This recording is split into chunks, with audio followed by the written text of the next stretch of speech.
पाठक साहब जब छुट्टी पर गए थे तब भी खूब चर्चा हुई और जब आज उनकी छुट्टी समाप्त हो रही है, आज बोले तो 16 जनवरी 2024, आज जब उनकी छुट्टी समाप्त हो रही है तो फिर के पाठक साहब को लेकर चर्चा तेज है। चर्चा इस बात को लेकर तेज है कि क्या शिक्षा विभाग में फिर से यानी 17 जनवरी 2024 से अपर मुख्य सचिव के तौर पर के पाठक साहब लौट जाएंगे। और इस बात को लेकर, इस सवाल का जवाब को लेकर हर कोई चिंतित है कि क्या वे लौटेंगे या नहीं। हालांकि कुछ लोगों को परेशानी भी है, खासकर बात करें तो उनके सख्त आदेश से जिनको परेशानी है, वे इस बात को लेकर चिंतित है कि क्या वे फिर से आ जाएंगे तो फिर उसी तरह के आदेश झेलने पड़ेंगे, उसी तरह की परेशानियों को झेलना पड़ेगा। ये सभी सवालों का जवाब आपको कल देर शाम तक मिल ही जाएगा। लेकिन आपको बता दें कि पाठक साहब 8 जनवरी 2024 से छुट्टी पर चले गए थे। पहली बार उन्होंने 14 जनवरी 2024 तक छुट्टी लगाई थी। फिर जो है खबर यह आई कि उनकी छुट्टी बढ़ा दी गई, यानी अब वे 16 जनवरी 2024 तक छुट्टी पर रहेंगे। इस बीच खबर यह भी आई कि बीच में उन्होंने सचिवालय पहुंचकर यानी छुट्टी के अगले दिन ही यानी 8 जनवरी को छुट्टी पर गए और उसके अगले दिन आकर उन्होंने अपने एसीएस पद को परित्याग कर दिया गया, यानी परित्याग कर दिया। और इस बात को लेकर भी चर्चा होने लगी। कई सारे माध्यम से यह जानकारी मिली कि के पाठक साहब ने इस्तीफा दे दिया, लेकिन यह बात गलत साबित हुई। मुख्य सचिव का जो बयान आया वे साफ साफ कहे कि ऐसा नियम है, प्रावधान है, जो भी बड़े अधिकारी होते हैं वे इस तरह का पद को परित्याग कर जाते हैं और उसके बाद जब उनकी छुट्टी खत्म होती है तो पुनः वे अपने विभाग में लौट जाते हैं। और इस बात को लेकर बिहार के जो मुख्य सचिव है अमीर सुबहानी साहब, उन्होंने अपना बयान दिया मीडिया में। उसके बाद जो है चर्चा इस बात को लेकर कि त्याग पत्र दे दिए, पाठक साहब त्याग पत्र दे दिए, इस पर विराम लगा।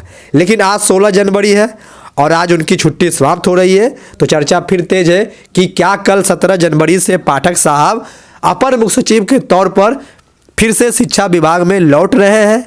इस बात की खबर अभी तक किसी के पास कन्फर्म तौर पर नहीं है। जी हाँ, कन्फर्म न्यूज किन्हीं के पास नहीं है कि पाठक साहब की छुट्टी बढ़ेगी या फिर कल से ही यानी 17 जनवरी से ही वे शिक्षा विभाग के बागडोर कमान फिर से संभाल लेंगे।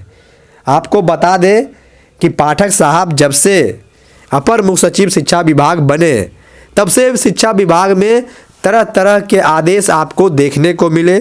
कुछ आदेशों से लोग खुश भी हुए तो कुछ आदेशों से लोग नाखुश भी हुए, नाराज भी हुए और अलग अलग लोगों का अलग अलग तरीके से प्रतिक्रियाएं भी आपको देखने को मिली। शिक्षकों की बात करें तो शिक्षकों को मात्र 2 चीज़ों से उनको बेहद नाराजगी थी। एक, स्कूलों का समय जो 9 से 4 था उसे 9 से 5 कर दिया गया और दूसरा छुट्टी में भारी कटौती कर दी गई, पर्व त्योहारों में भी उनकी छुट्टियों को कम कर दिया गया, ख़त्म कर दिया गया। तो इन 2 बातों को लेकर शिक्षक समाज ज़्यादा नाराज थे।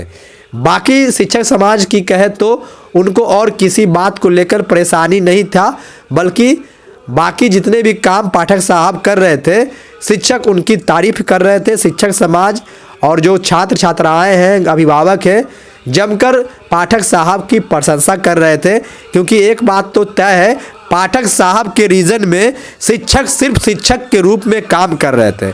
जहाँ तक स्कूलों का निरीक्षण की बात है तो स्कूलों का निरीक्षण लगातार किया जा रहा था और लगातार निरीक्षण होने से एक बात तो तय हो गई कि शिक्षक स्कूल आते हैं और शिक्षक पढ़ाते हैं।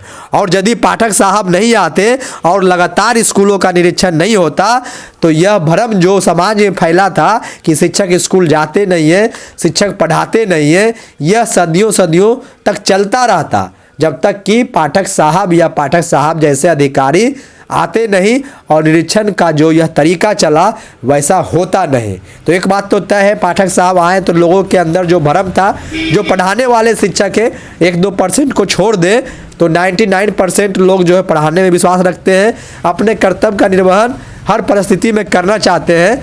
बस जान बचाने को लेकर कभी कभी गलतियां हो जाती होगी, ये अलग बात है, लेकिन शिक्षक बच्चों को पढ़ाना चाहते हैं और चाहते रहेंगे। और इस बात पर पाठक साहब का बल था और पाठक साहब ने निरीक्षण का दौर शुरू किया और चीज़ें स्पष्ट हो गई। तो पाठक साहब बहुत सारे अच्छे काम भी किए, लेकिन जो 2 काम किए उनके सारे अच्छाइयों को कहीं ना कहीं दबाने का काम किया। और शिक्षक समाज और फिर अभिभावक जो है पाठक साहब का भी जो तारीफ के साथ साथ उनसे नाराजगी भी व्यक्त करने लगे। बहरहाल देखिए पाठक साहब कल फिर से लौट पाते हैं कि नहीं। हालांकि बात करें तो 50-50 है, कुछ लोग कहते हैं लौटना चाहिए, कुछ लोग कहते हैं नहीं लौटना चाहिए। एक सर्वे किया गया तो उसमें 60% लोग बोले कि नहीं लौटना चाहिए, वे सख्त से सख्त आदेश ले लेते हैं जो उचित नहीं है, और 40% लोग बोले कि लौटना चाहिए। हालांकि इस सर्वे में ज़्यादा लोग जो है अपना मत नहीं दिए, मात्र जो है 500 लोग मत दिए, लेकिन फिर भी एक रुझान है। चलिए चैनल को सब्सक्राइब कर बेल आइकन दबा दीजिए। बहुत बहुत धन्यवाद।